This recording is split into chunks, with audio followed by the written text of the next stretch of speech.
Hello friends, ધોરણ 11ના અર્થશાસ્ત્રના online અભ્યાસક્રમમાં આપ સૌનું સ્વાગત છે. આપણે વાત કરતા હતા બીજા પ્રકરણની, અને બીજા પ્રકરણમાં અત્યાર સુધી આપણે જે છેલ્લા વિડીયોમાં ચર્ચા કરી તે વસ્તુઓના પ્રકારો પર.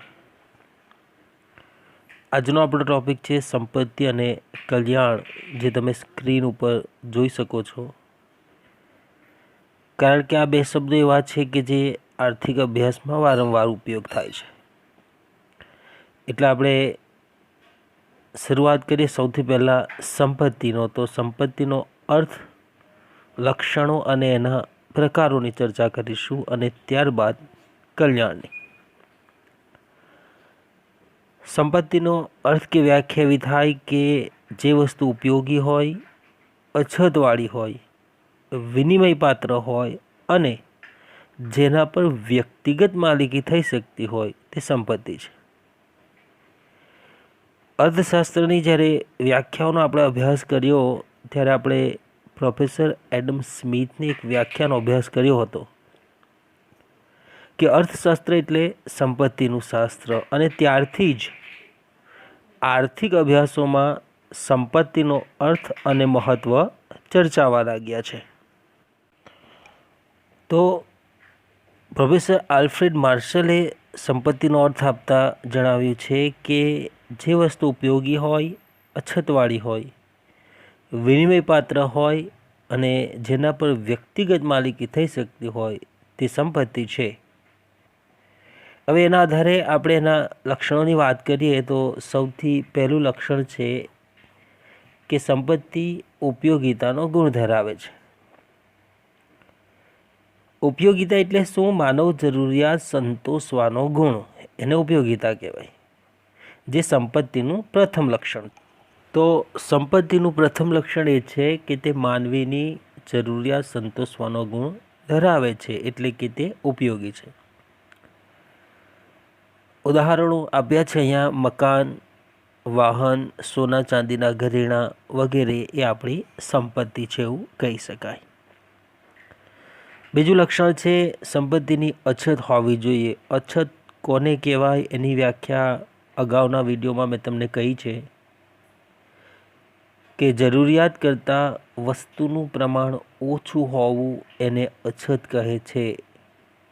જો સર્વસુલભ વસ્તુ હોય અને બધાને સરળતાથી મળતી હોય તો એ સંપત્તિ ગણાતી નથી, એટલે અછતવાળી વસ્તુ જ સંપત્તિ ગણાય છે.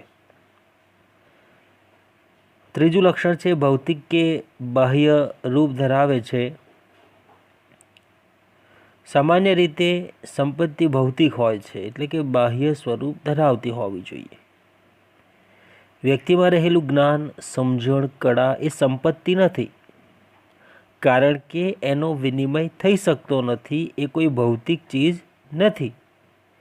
જે તે વ્યક્તિ સાથે જ તે રહે છે તે તેનો આંતરિક ગુણ છે. એટલે સામાન્ય રીતે સંપત્તિ કેવી હોવી જોઈએ ફ્રેન્ડ્સ? ભૌતિક હોવી જોઈએ. પણ બીજી એક વાત પણ અહીંયા નોંધપાત્ર છે કે વર્તમાન સમયે વિશ્વમાં કોઈ એક વિચારને સ્પષ્ટ સ્વરૂપે નોંધી તેને સંપત્તિ તરીકે રજૂ કરવાનો કાયદો સ્વીકારાયો છે, જેને કોપીરાઇટ કહેવાય. અહીંયા ભલે નામ નથી આપ્યું, હું તમને જણાવી દઉં, એને કોપીરાઇટ એક્ટ કહેવાય. કોઈ એક વ્યક્તિએ પોતે કોઈ ચીજ વસ્તુનું સંશોધન કર્યું હોય, આવિષ્કાર કર્યો હોય, તો એ વસ્તુની માલિકીનો સંપૂર્ણ અધિકાર એ વ્યક્તિનો હોય. પછી જ્યારે તે પોતાની પેટન્ટ બીજાને વેચે છે ત્યારે એ ચોક્કસ વિચારનું ખરીદ વેચાણ થાય છે અને એનો માલિકી હક નક્કી થાય છે એવું કહી શકાય. બીજો એક મુદ્દો છે વિચારવાની શક્તિ બાબત. તો વિચારવાની શક્તિ એક ગુણ છે, સંપત્તિ નથી, કારણ કે તેનું હસ્તાંતરણ થઈ શકતું નથી. હવે હસ્તાંતરણ એટલે શું એ પણ સમજી લો. એક વ્યક્તિ પાસેથી બીજી વ્યક્તિ સુધી ચીજવસ્તુ જવી, એક હાથમાંથી બીજા હાથમાં વસ્તુનું જવું એને હસ્તાંતરણ કહેવાય. એટલે વિચારવાની શક્તિનું હસ્તાંતરણ થઈ શકતું નથી. જેની પાસે વિચારવાની શક્તિ છે એની પાસે જ રહે છે. દાખલા તરીકે વૈજ્ઞાનિક એક શોધ કરે અને ચોક્કસ સ્વરૂપમાં રજૂ કરે તો તેની માલિકી થઈ શકે, તે તેની સંપત્તિ બની શકે. પણ વૈજ્ઞાનિક તેનું જ્ઞાન, તેની વિચારવાની શક્તિ એ કોઈને આપી શકતો નથી. માટે વિચારવાની શક્તિ એ સંપત્તિ નથી. ટૂંકમાં કહું તો સંપત્તિનું સ્વરૂપ કેવું હોવું જોઈએ? ભૌતિક સ્વરૂપ હોવું જોઈએ. ચોથા લક્ષણની વાત કરીએ, સંપત્તિ વિનિમય પાત્ર હોવી જોઈએ. હવે વિનિમય પાત્રતા કોને કહેવાય એની વાત કરીએ આપણે. વિનિમય એટલે એક્સચેન્જ થવું, વસ્તુના બદલામાં વસ્તુ, સેવા કે નાણાંની આપ-લે થવી. તો સંપત્તિ કેવી હોવી જોઈએ? વિનિમય પાત્ર હોવી જોઈએ. જે વસ્તુ ઉપયોગી હોય, બાહ્ય હોય એટલે કે ભૌતિક હોય, પણ વિનિમય પાત્ર ન હોય તો તે સંપત્તિ નથી.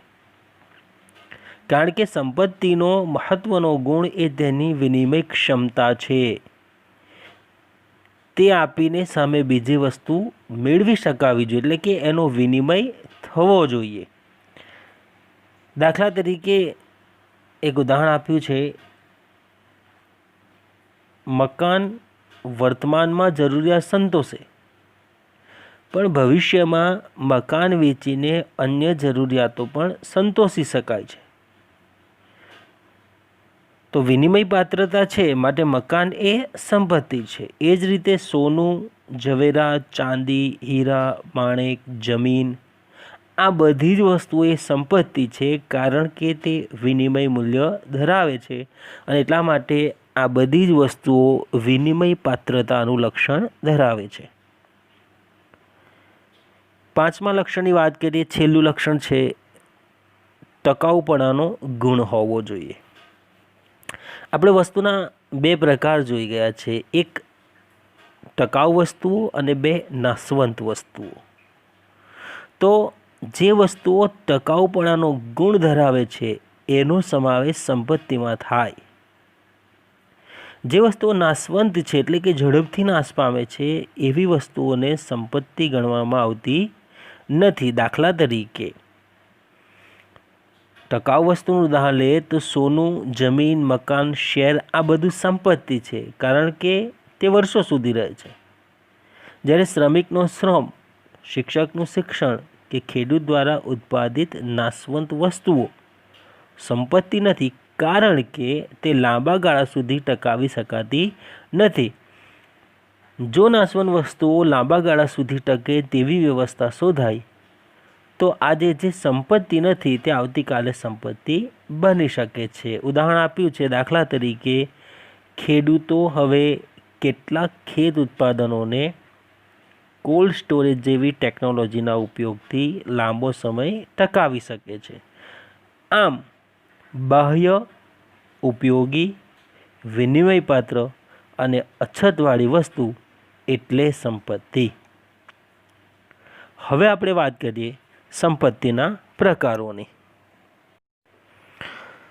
સંપત્તિના બે પ્રકાર છે, એક વ્યક્તિગત સંપત્તિ અને સામાજિક સંપત્તિ, અને બીજું છે રાષ્ટ્રીય સંપત્તિ અને આંતરરાષ્ટ્રીય સંપત્તિ. આમ બે જ મુદ્દા આપ્યા છે, પણ ખરેખર જોવા જાવ તો ચાર મુદ્દાઓ કહી શકાય કે વ્યક્તિગત સંપત્તિ, સામાજિક સંપત્તિ, રાષ્ટ્રીય સંપત્તિ અને આંતરરાષ્ટ્રીય સંપત્તિ. હવે વ્યક્તિગત સંપત્તિની વાત કરીએ તો જે સંપત્તિની માલિકી અને વપરાશ ખાનગી અને વ્યક્તિગત હોય તે વ્યક્તિગત સંપત્તિ ગણાય. અને જે સંપત્તિની માલિકી અને વપરાશ સમાજ કે સમૂહ દ્વારા થતો હોય તે સામાજિક અથવા સામૂહિક સંપત્તિ ગણાય છે. ઉદાહરણ તમને આપું, આની અગાઉના એક વિડીયોમાં એક ઉદાહરણ મેં આપ્યું હતું કે કોઈ એક વ્યક્તિ પોતાના મકાનની આગળ બગીચો બનાવે છે, તો એ તેની વ્યક્તિગત સંપત્તિ છે. પરંતુ સરકાર અથવા ગ્રામ પંચાયત દ્વારા ગામમાં કોઈ બગીચાનું નિર્માણ કરવામાં આવે તો એ સામાજિક સંપત્તિ છે. બીજો પ્રકાર છે રાષ્ટ્રીય સંપત્તિ અને આંતરરાષ્ટ્રીય સંપત્તિ. દેશની માલિકીની સંપત્તિ રાષ્ટ્રીય સંપત્તિ છે. દાખલા તરીકે દેશમાં આવેલા નદી, પર્વત, રણ, જાહેર રસ્તાઓ, ઐતિહાસિક ઇમારતો એ આપણી રાષ્ટ્રીય સંપત્તિ છે.